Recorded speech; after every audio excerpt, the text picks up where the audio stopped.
From a change in orbit to a mission to Venus, all the way to cloning and the zombie apocalypse, we've got a wide variety today as we cover part 3 of the top 10 ancient prophecies that might come true in 2022. Starting off this list in our number 10 spot, we have the orbit change. This is a Baba Vanga prediction that she originally had slated for next year in 2023, but who's to say that it couldn't be something that happened this year? She says that soon we will be seeing a little bit of a change in the orbit of the Earth. That prediction does seem kind of insane, but as it turns out, around every 100,000 years, this apparently happens naturally, so maybe this year or possibly the next is the time that this change is bound to occur. Apparently with these changes comes a shift in the Earth's climate. Usually the smaller the change in orbit, the bigger the change in climate, and vice versa, so with a prediction calling for a slight shift in the Earth's orbit, we can reasonably deduce that if this prediction were to come true, we would see a larger change in the climate as well. It isn't quite clear exactly how the change would affect temperatures and disasters and that sort of thing though. In our number 9 spot today we have Doomsday. This prediction comes from a set of Latin phrases that have been attributed to Saint Malachi in the 12th century. These phrases claim that the end of the world will come with the election of Peter from Rome, the 112th Pope after Pope Celestine II, who was elected in 1143. The last Pope, Pope Benedict XVI, was the 111th Pope in that line apparently, which means that the current Pope, Pope Francis, is the 112th. The good news is that this prediction says it's going to be a Pope Peter's election that brings us into Doomsday, so if there are any Peters who become the frontrunner for Pope anytime soon, that's when we can all start worrying a bit. But for now at least I think we're safe. I also wonder how people draw these conclusions. I want to know what led a saint in the 12th century to be like, yes, in hundreds and hundreds of years, Pope Peter will be the last. In our number 8 spot today we have energy. Baba Vanga has some thoughts and feelings when it comes to how we supply ourselves with energy, and she thinks in the near future we're going to see a change. She claims that we will soon find a new energy source, likely a controlled thermonuclear reaction. This is definitely an interesting prediction for a few reasons. Firstly, it was definitely before her time, and secondly, this is something that is entirely possible and we might be closer than we think. If we were able to find a way to get our energy from thermonuclear fusion, it would fix a lot of our energy problems. It is a huge if on whether or not we could actually get to a place where we could use it and have everything and everyone be safe, but if we did, it would really mean big things. In our number 7 spot today we have the argument. This is a prediction that isn't exactly ancient, as it comes from a science magazine from 1960. This prediction, or perhaps theory is a better way to put it, is based on the belief that only a finite number of humans will ever live and that we are getting close to that number. There are many researchers who have their own equations and formulas and ways of getting what they think the number will be, but there are a surprising amount of people who believe in this sort of, quote, doomsday argument. Maybe it's about the number of people the Earth can sustain, because of course that isn't an infinite amount, and a lot of things on this planet aren't renewable sources. I think that there are also people who aren't even thinking about that, and are just simply thinking about how far we can stretch humans and humankind, and at some point there's gotta be a dip.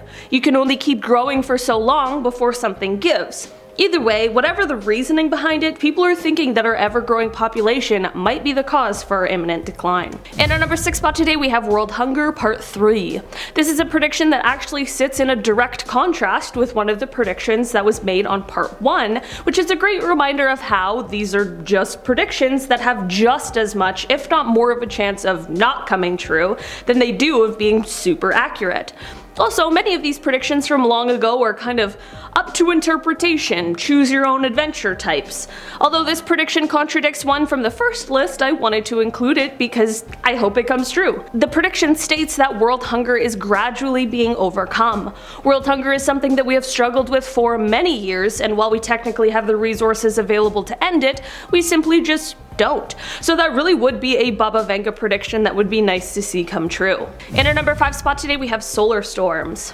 We apparently might see some pretty intense and devastating solar storms this year. These storms were predicted by Nostradamus, but also have been in the news recently as the sun has been showing more and more activity. These solar storms could have a terrible effect on our Earth and mess with available resources, and could potentially even render some areas unlivable. Nostradamus said we will see rising water and the Earth falling under it. If this were to happen, we could potentially see mass migration and fighting over resources, which really makes sense sense when we look at some of his other predictions that were on part 1 and 2 of this series. Hopefully the sun just feels like acting calm, cool, and collected. In our number 4 spot today we have Venus. This Baba Vanga prediction is in terms of what she thinks will soon come true in the world of space travel and exploration. She believes that soon we will be launching a manned spacecraft to Venus. While there currently aren't any planned manned space missions to Venus because of the extreme atmosphere that exists on the planet, there are currently 2 missions that NASA announced earlier that are planned to head to Venus sometime in the next decade.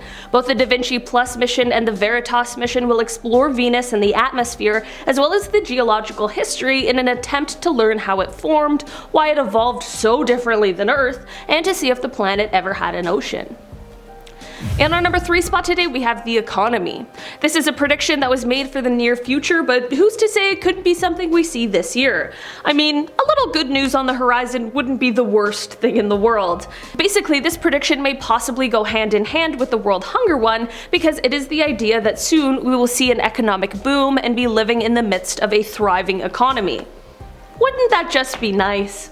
Economies around the world have certainly taken a hit in the last few years, but that doesn't mean a bounce back isn't possible. Maybe something is gonna happen that's gonna change the infrastructure. Maybe it already has and we're in the midst of it and we just don't know. Either way, I don't know enough about the economy to accurately say how this could come to fruition, but what I do know is that I'm hoping this one comes true. And sooner rather than later. In our number 2 spot today we have the zombie apocalypse. This one comes from the list of Nostradamus predictions that he had, and it predicts a pretty grim situation. Apparently he wrote, quote, "few young people half dead to give a start," and people have taken this to mean that it's the beginning of the end. It's a zombie apocalypse. He wrote that it would start off with a Russian scientist and lead to total extinction. While I'm a huge Last of Us fan, I would prefer if we kept the zombies in the game instead of in real life. Maybe all the Doomsday preppers are right, but maybe this is just one prophecy that isn't meant to come true. At this point, only time will tell. In our number 1 spot today we have cloning. Baba Vanga made quite an interesting scientific prediction, and it's one that at first wasn't quite clear, as she predicted that soon we will find that any bodies could be manufactured. People believe that this is her predicting that soon we might see cloning become something that is more widespread and accepted. This is one that makes sense because we already have the science to clone living beings. It's just still something that freaks a lot of people out. So maybe if this prediction were to come true, we would see a lot more cloning happening, and I'm sure for unnecessary reasons, but the prediction also might possibly suggest that we were able to clone organs, which may be a really useful scientific advancement. This could potentially help many people who need different organ transplants, and could potentially eliminate the need for someone to pass in order for someone else to receive their organs. Or maybe this prediction isn't about cloning at all and it's more about our ability to recreate human parts and organs. That also wouldn't be so bad. Alright guys, that has been our list for today. Thank you so much for checking it out. I've been your host today, Olivia Kozlowski, and I'll see you all next time. Bye!